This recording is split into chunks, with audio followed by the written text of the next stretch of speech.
ჯანსაღი ცხოვრების წესის ერთ-ერთ აუცილებელ კომპონენტზე, როგორიც არის ჯანსაღი კვება და ასევე ვისაუბრებთ, რა მნიშვნელობა აქვს ვიტამინებსა და მიკროელემენტებს ჩვენს ჯანმრთელობისთვის.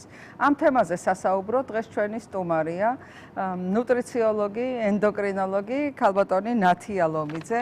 ნათია, ძალიან დიდი მადლობა მინდა გითხრათ სტუდიაში მობრძანებისთვის და ეს არის თემა, რომელიც ნამდვილად თქვენს დამერწმუნებით, რომ ყოველთვის ყველა ადამიანის ინტერესის სფეროა. მოდით მოკლედ ვთქვათ, საერთოდ რას გულისხმობს ჯანსაღი კვება და ვთქვათ, რატომ არის ძალიან მნიშვნელოვანი სხვადასხვა ვიტამინი და მიკროელემენტი ჩვენი ჯანმრთელობისთვის.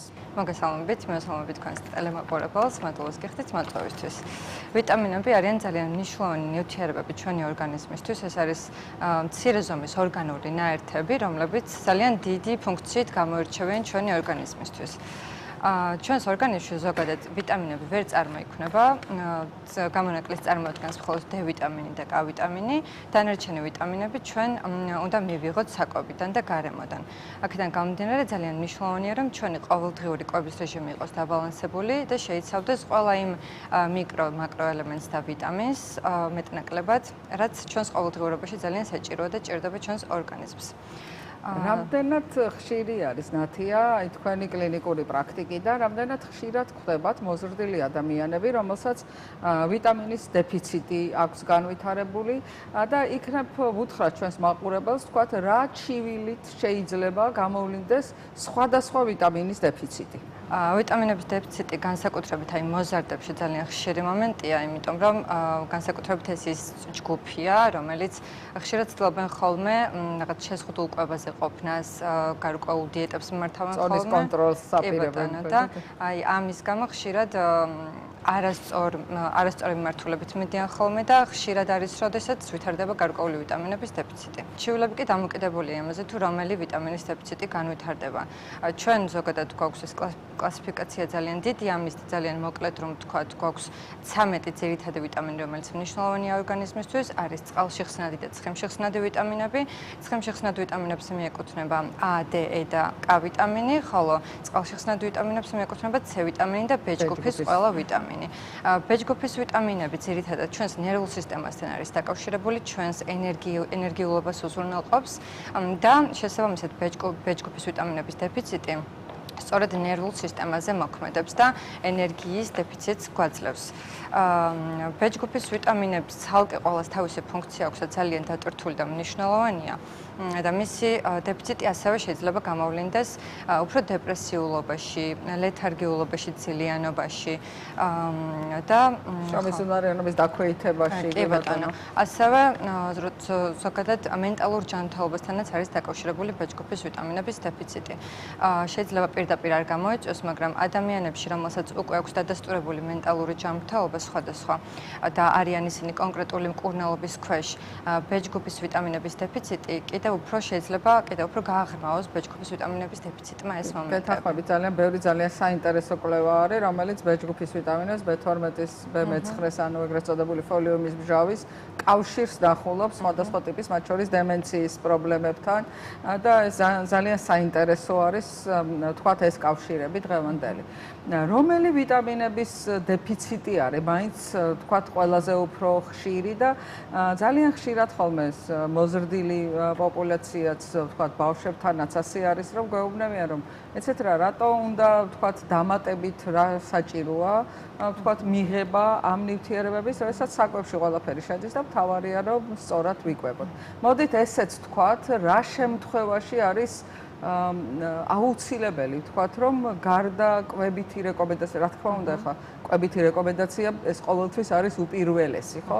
და ალბათ ამაზეც უნდა ვთქვათ ორი სიტყვა, თუმცა ვის ჭირდება, ვინ არის რისკის ქვეშ, რომ გქონდეს დეფიციტი, რომელი დეფიციტია ჩვენთან ყველაზე ხშირი და რა შემთხვევაში გჭირდება დამატებით ვთქვათ დანიშვნა ვიტამინების. ჯგუფები, რომელსაც გამოვყოფთ დეფიციტის მიმართულებით, არის მაგალითად კონკრეტული დაავადებების არსებობის შემთხვევაში, რაც ძირითადად უკავშირდება გასტროინტესტინალური ტრაქტის სხვადასხვა დაავადებებს, როდესაც შეწოვა ვერ ხდება ნორმალურად საკვები პროდუქტების არის მალაბსორბციის სინდრომი, შეიძლება კრონი ან ცელიაკია იყოს ატროფიული გასტრიტი მაგალითად და სხვადასხვა ვიტამინების შეწოვას, არა მხოლოდ ვიტამინების მიკრო-მაკროელემენტების შეწოვას შეუშალოს ხელი ამ მომენტებმა. გარდა ამისა, ბარიატრიული ოპერაციების უკანასკნელ პერიოდში ძალიან გავრცელებული. კი ბატონო, კი. ბარიატრიული ოპერაციის შემდგომაც მწვავდება ეს მომენტები. ასევე ასაკი არის მნიშვნელოვანი. ხანდაზმულ ადამიანებში უფრო მეტად იზრდება რისკი ვიტამინების დეფიციტის განვითარების, იქიდან გამომდინარე, რომ ისევ ნაწლაური მომენტებიდან გამომდინარე შეწოვის უფრო ქვეითება მათში. კი ბატონო, კი. ასევე გეოგრაფიულ მდებარეობასაც მნიშვნელობა აქვს სოციო-ეკონომიკურ ფაქტორებს და კიდევ მაგალითად გამოყოფდი ორსულებს, რომლებშიც მოთხოვნა იზრდება და შესაბამისად მიწოდება თუ ვერ მოხდა შესაბამისი ნიუტრიენტების და ამ შემთხვევაში ვიტამინების დეფიციტის რისკის წინაშე დგებიან. ორსულმა ქალბატონებმა უკვე ყველა იციან ისედაც B9 ვიტამინის ფოლიუმის მჟავის დატვირთვა და მნიშვნელობა მათში, რომელიც ინიშნება როგორც წესი პირველი ტრიმესტრის განმავლობაში და ორსულების დაგეგმვამდეც ინიშნება. ძალიან ხშირი კითხვა არის ხოლმე, იცით რომ რატომ უნდა დავლიოთ, თქვათ, მედიკამენტის სახით ან დანამატის სახით ვიტამინები, თუ მე კარგად ვიკვებები და ამ შემთხვევაში აქვს თუ არა მნიშვნელობა წელიწადის დროს, თქვათ ეს ზაფხულია თუ ზამთარია, აქვს თუ არა მნიშვნელობა დღის მონაკვეთს, თქვათ როდის უნდა დავლიოთ, დილით თუ სახამოს და შეიძლება თუ არა, იმიტომ რომ ესეც ხშირად არის, როდესაც თვითონ წყვიტავს ადამიანი, თქვათ, რომ მიიღოს ვიტამინები და თვითონ ირჩევს, თქვათ, რომელი მიიღოს, რა რისკის შემცველია ასეთი მოქმედება. კი, ადამიანები ხშირად მიმართავენ ხოლმე განსაკუთრებით შემოდგომით და გაზაფხულზე, თვითნებურად რაღაც ვიტამინების კომპლექსებს იღებენ, რაც არ არის სწორი, ჩემი აზრით, იმიტომ რომ თუნდაც აი ცხიმში ხსნადი ვიტამინები არის ისეთი ვიტამინები, რომლებსაც აქვთ ორგანიზმში დეპონირების, დაგროვების უნარი, ჩვენს ცხიმოვან ქსოვილში. და როდესაც ჩვენ შეიძლება წინასწარ არ შევამოწმოთ კონკრეტული ვიტამინის დონე და ისე მივიღოთ ამ კომპლექსის სახით, შესაძლოა იმაზე უფრო მეტი აღმოჩნდეს ჩვენს ორგანიზმში, ვიდრე ეს გვჭირდება. და შეიძლება დამაზიანებელიც იყოს ჩვენი ორგანიზმისთვის. სეზონურობას, რა თქმა უნდა, აქვს მნიშვნელობა კონკრეტულ სეზონზე, კონკრეტულ ვიტამინზე გავაკეთებდით აქცენტს, დიახ, და მოდი თქვათ, მაინც აი თქვათ ზამთარში რომელზე ზამთარში რა თქმა უნდა D-ვიტამინის დეფიციტი რჩება მსოფლიოში, ყველაზე დეფიციტურ ვიტამინად რჩება D-ვიტამინი, სეზონურობიდან გამომდინარე, ჩვენ ვიცით რომ ზისხივების სკანზე ზემოქმედებით გამოშოვდება D-ვიტამინი, თუმცა ამ შემთხვევაში იმისთვის რომ ზესმიეცეს საშუალება რომ სრულფასოვანი რაოდენობით მოგცეს D-ვიტამინი, მზეზე ექსპოზიციის არეალი ფართო უნდა იყოს კანი და მინიმუმ 30%, რაც უკვე ზამთრის შემოდგომიდან ზამთრზე და ადრეულ გაზაფხულზე ვერ ხერხდება ჩვენი ყოველდღიურობიდან გამომდინარეც. და რა თქმა უნდა D-ვიტამინის დეფიციტი არის ის ერთ-ერთი პირველი რაც ვითარდება. თუმცა გარკვეული რეკომენდაციები შეიცვალა მოზრდილებთან დაკავშირებით, თქვათ, წარმოადგენს რისკს ჯგუფს და რა შემთხვევაში აუცილებლად უნდა დაინიშნოს. ასევე აღნიშნავდი ვეგეტარიანულ კვებაზე მყოფ პირებს, მარხვაზე მყოფ პირებს, იმიტომ რომ ასეთ შემთხვევაში განსაკუთრებით B-ჯგუფის ვიტამინების დეფიციტის რისკი იზრდება მათთან. განსაკუთრებით B12-ის დეფიციტის რისკი იზრდება, იმიტომ რომ ეს B12 უშუალოდ ექსკლუზიურად ცხოველური წარმოშობის პროდუქტებში მოიპოვება, აქედან გამომდინარე, ამ ადამიანებმა უფრო მეტად უნდა მიაქციონ ამას ყურადღება. სხვათა შორის ამ შემთხვევაში ძალიან მნიშვნელოვანია ხოლმე თუ მეძუძურია დედა და ვეგანი არის, ბავშვთანაც ვითარდება B-ჯგუფის ვიტამინი და ეს ძალიან მნიშვნელოვანია, რომ ყოველთვის გავითვალისწინოთ. როგორ უნდა შეარჩიოს, ანუ ექიმმა, თქვათ, რა შემთხვევაში და როგორ უნდა შეარჩიოს კონკრეტულად ინდივიდუალურ ადამიანს რა ჯგუფის, თქვათ, პრეპარატის ან რომელი ვიტამინების დანიშვნა ჭირდება და საჭიროა თუ არა ყოველთვის მანამდე გარდა, თქვათ, ანამნეზისა და ობიექტური გასინჯვისა ჩავატაროთ ჩვენ გარკვეული ლაბორატორიული ტესტირება და ვნახოთ ჩვენ სისხლში გარკვეული ვიტამინების შემცველობა. აქ პირველ რიგში ჩივილებზე დაყრდნობით უნდა გადავწყვიტოთ ალბათ რა ვიტამინებს განსაზღვრავთ, ხო? ეს ვიტამინების დეფიციტს როგორც წესი ძალიან მსგავსი ჩივილები ახასიათებს ხოლმე. როგორც წესი არის დაღლილობა, გუნებაგანწყობის დაქვეითება, ზოგადი საერთო სისუსტე, თმის ცვენა, ანუ ეს ბევრი ვიტამინის დეფიციტით შეიძლება გადაიფაროს. თუმცა, ხო, ანუ ისევ და ისევ ასაკობრივი თავისებურებებიდან გამომდინარე, შემდეგ შეიძლება ჩვენ ჩავეძიოთ ანამნეზის შეკრების დროს როგორი კვების სტილი აქვს ადამიანს, იგივე რაღაც შეზღუდულ კვებაზე ხომ არ იმყოფება, მარცვლეულს რამდენად იღებს, აქედან გამომდინარე, ვთქვათ, უფრო მეტად ბეჭდგუფის ვიტამინებზე გავაკეთებდით აქცენტს, თუ მარცვლეული აქვს შეზღუდული, პური, ვთქვათ, აქვს ამოღებული, ხო?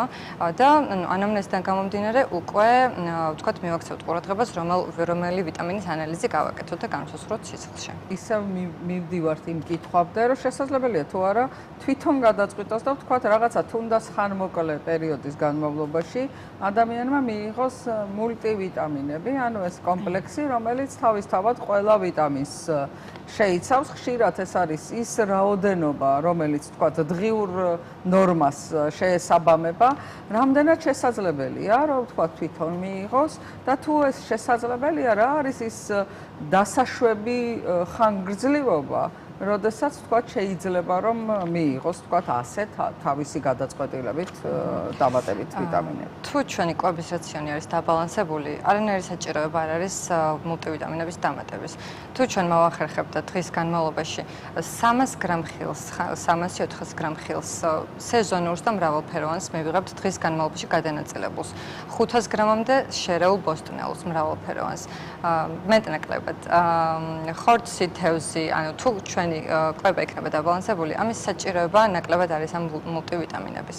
სამწუხაროდ დღევანდელი ცხოვრების სტილიდან გამომდინარე, ახლა ის რაოდენობები, რომელიც თქვენ ჩამოთვალეთ, არ არის იოლი, ამის თქვათ ესე შევსება და ამიტომ ალბათ შედარებით ხშირად, მათ შორის ექიმებიც მნიშნავთ ხოლმე, რა თქმა უნდა, ყოველთვის საჭიროების მიხედვით და ძალიან დიდი მადლობა, რომ თქვენ აღნიშნეთ, რომ როდესაც თვითონ ვიწყებთ ხოლმე რაღაცის მიღებას, არ უნდა დაგვავიწყდეს, რომ ჰიპერვიტამინოზიც არსებობს, ანუ როდესაც ვიტამინების რაოდენობა შეიძლება ძალიან მაღალი იყოს და ეს შეიძლება იყოს ძალიან ხშირად საკმაოდ ბევრი არასასურველი გვერდითი მოვლენის და არასასურველი სიმპტომის განვითარების შედეგი. ამიტომ ერთმნიშვნელოვნად უნდა ვურჩიოთ ჩვენ მაყურებელს, რომ მაშინ თუ ის გრძნობს ადვილად დაღლას, ძილიანობას, შრომის უნარიანობის დაქვეითებას, მენტალურ პრობლემებს გარკვეულწილად, დეპრესიას, აუცილებლად მიმართოს ექიმს, რომ ექიმმა გადაწყვიტოს და შესაბამისად შეურჩიოს, თქვათ, მკურნალობა. ძალიან დიდი მადლობა. მადლობა თქვენ. დარწმუნებული ვარ, რომ თქვენს რეკომენდაციას